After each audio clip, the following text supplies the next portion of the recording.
What's up, guys? It's Aystogon, and today we are bringing you guys a deck tech of sorts. This is actually a deck that I've played very little. I've done a lot of playtesting with it, however, and it seems okay. Depending on the pod, this is more of like a 4 to 7-ish sort of deck. The problem is it really sort of hinges on its commander. Also, being that it's mono white, if you're playing those pods, it's like that sort of makes sense. This is like a relatively decent card in white, so that's the only that's the reason why it's like okay in those sort of brackets. Depending, I guess it depends on what sort of ranking for your deck you're using. But generally, this is not very much EDH. It's a little better than casual, but yeah, which you guys might be able to tell here. So as you guys can see, we have pretty low CMC curve down here. We're working with like, I believe it's, yeah, it's sub 3, so 2.42, which is really low. It's not in the battle cruiser meta, it's more of a tuned deck. So if you're looking for a deck like that, be sure to keep on listening ahead, and let's get into Mangara, the Diplomat. So if you're watching this in the future, you might know some cards have changed if you're looking at it now. And that's being that obviously we're going to update the deck as it goes, hopefully, if I have time, and if I'm still using the deck, I guess. I don't know.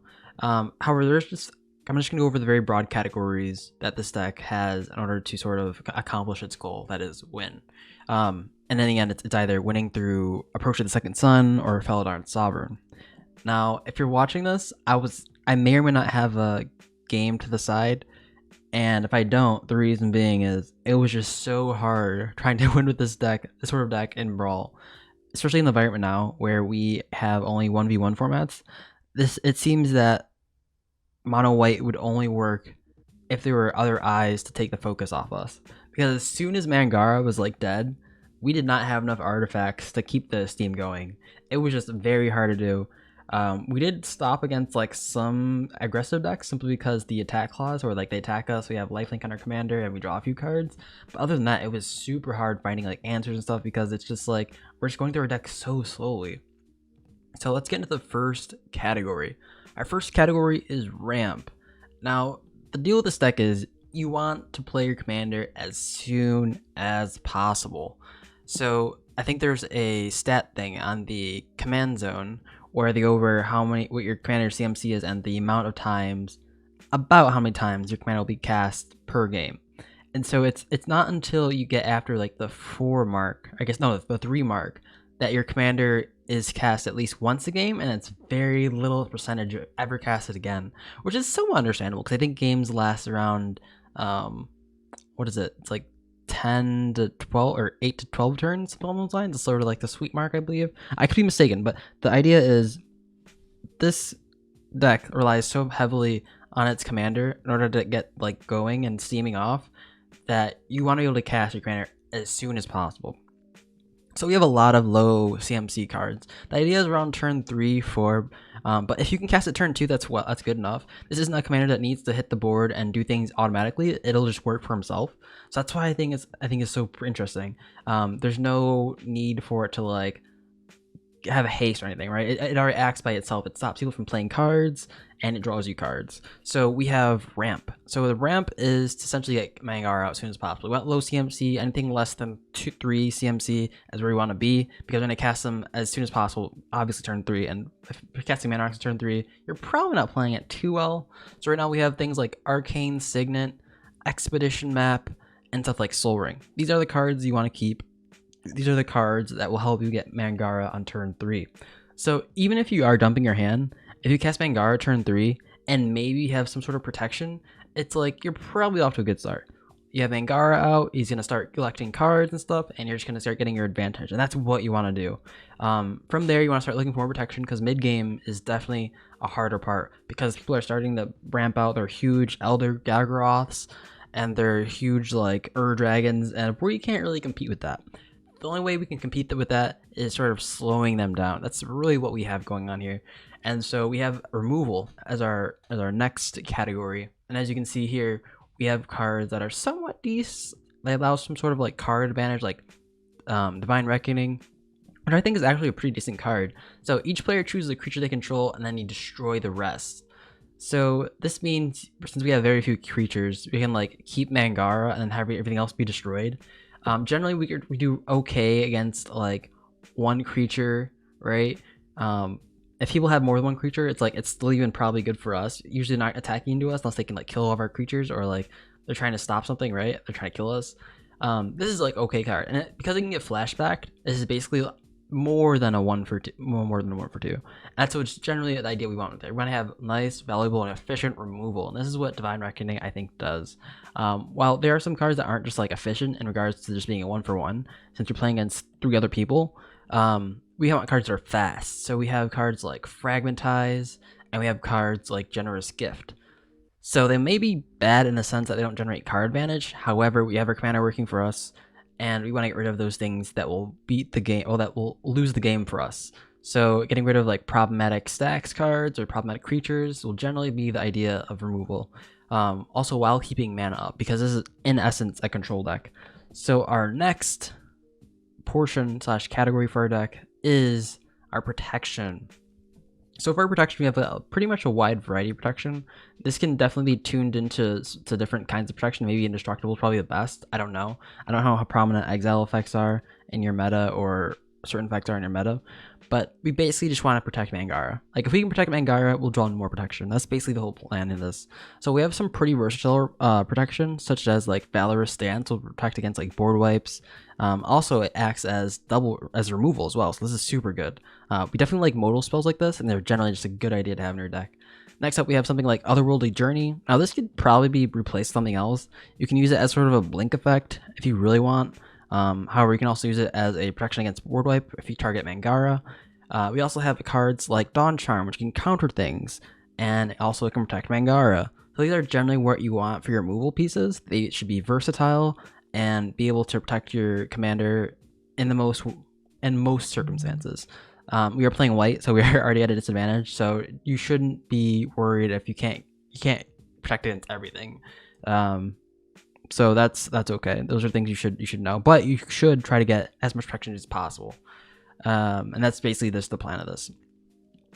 And then next up, we have our draws and tutors. Now, we don't necessarily need too much of this. Around turn 3 or 4 is when people start making like two spell turns. And so like if every person is casting 2 spells a turn, you're probably getting a card a turn. And so you're getting around like 2 to 3 cards about in a 4-person pod per rotation. And so you don't need too much draws or tutors because we already have our commander doing that. And so I think you could replace some of these larger draw effects with protection just to keep our commander safe, because we already have that card draw that we really need. But cards like Alms Collector really stop people from blasting off if they're playing against like a blue player or a black player who needs to draw a lot of cards. Even green players do that. All those other colors, the bug colors definitely do a lot of that. We have Bag of Holding. I'm really skeptical with this card because we don't have too much discard, and so this seems to just be like a loot card. That might be helpful, might not be helpful. However, we do have things like I guess I don't have Enlightened Tutor in this deck. Well, I do. So we can fetch it with Enlightened Tutor, which might be good because then it allows us to filter through our cards a lot sooner. However, I do think if you're playing this deck or a deck like this, a deck that's definitely monocolored, you should play something like Endless Atlas. So this card allows you to just draw cards for 2 mana, which is by itself super good.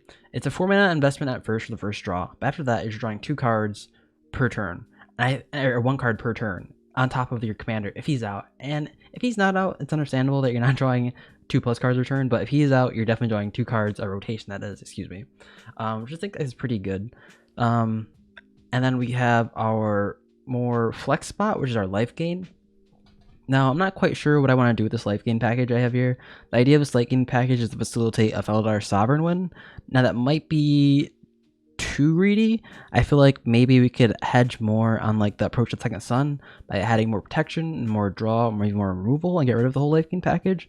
But I thought it was cute, and so I have like things like Genju of the Fields, which, for you don't know, if you trigger Genju of the Fields more than once, the life gain effect stacks because it's not life link. It's just you gain that much life. So that's pretty interesting. Now, it might have changed from since then, but I think that's how it works. And so if that's the case, if you can stack this up a lot of times, you're just getting a lot of life in that instance. I think that's what I thought about when I was making this deck, is to sort of facilitate this Feldar Sovereign win.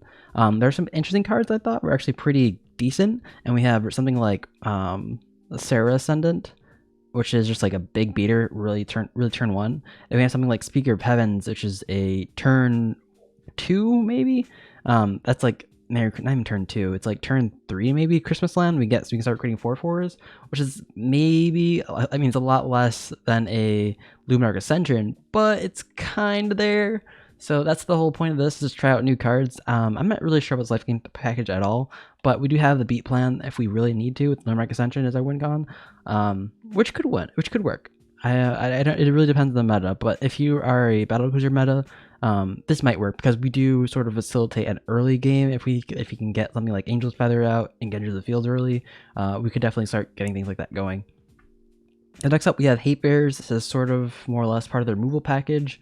We have things like Aven Mind's Enter, stop tutoring, because we can't tutor, might as well let everyone else tutor, albeit it is asymmetrical. We just don't want them to tutor because they're going to get their things faster because, again, we're mono white. We have things like Bounty Agent, which is removal on a stick, which also beats, which is nice. And we have something like Draneth Magistrate, which stops people from playing unfair magic. That's all it does. And next up we have our lands. So our lands are pretty much self-explanatory. We're playing mono white, so we can dive a little more deeper into the colorless lands. I have only a few colorless lands like Terrain Generator and Inventor's Fair. However, I'm also playing Mirror the Sky Run because we're playing mono white, and that seems to be a decent card if we can get it going. So Terrain Generator is obviously, I think, pretty decent. It's a instant speed ramp effect, which I think is super helpful for this sort of deck. So if you can get your commander out and start generating terrain, that's really good. That's really good. But then this is also like a pretty slow play, which is why I think this sort of deck fares better and like the 4 to 7 meta, is because we play things like this. It's generally slower in strategy, but it allows us to end up playing Purchase Second Sun sooner because we have more mana than everyone else sooner, because we've been drawing a lot of cards because we're playing Mangara, and so that's why we were playing that. And then next up we have our meme cards. So here we have cards that I think are just somewhat interesting. These are cards that are like Chaos Wand, Eternal Dragon, and Mirage Mirror. Because I like playing red, and so these are sort of cards that can sort of scratch my itch for those sort of things. Chaos Wand allows you to play spells that you can't play in mono white, which I think is super interesting. I imagine playing like a I don't know, your favorite black card in mono white. Like, just imagine that. This is what Chaos Wand does for 4 mana. And if we can get to 4 mana while keeping up protection, we're just going to have a good time, which is really why I like Chaos Wand. And you should probably put it in every deck. Now, next up, we have something like Mirage Mirror. This card is just so versatile. It's just, you play it in your deck. If you're having a fun deck or you're a pet deck, you just play this card. This card is super fun. And then we also have Eternal Dragon as a one-of. I thought this card is super interesting looking. It also cycles for planes, so it just ensures that you don't miss your land drops early. Then later you can just, I guess, keep it getting it lands with this. It's pretty expensive to keep doing that, but I mean, you're playing mono white. you do what you can get. So yeah, that's pretty much about it. That's pretty much Mangara the Diplomat.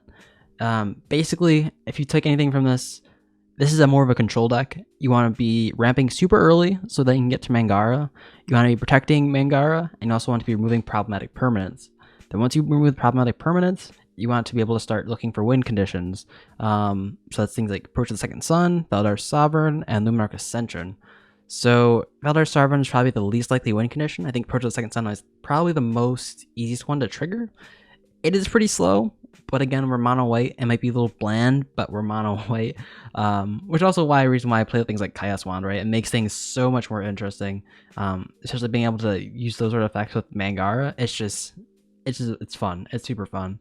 So yeah, that's it for the video, guys. I hope you guys enjoyed this primer. Definitely go check it out. I'm not sure how I'm going to do these in the future, but I definitely want to do more of these primers. You might even want to decrease on our land count because we have so much ramp already. Actually, we're on 10 ramp pieces and 50 ramp pieces or mana generated sources in total, which I think is a okay amount. Like, any more than that is probably too much. So that sounds pretty good. But yeah, that's about it, guys. Hope you guys enjoyed this video, and peace out.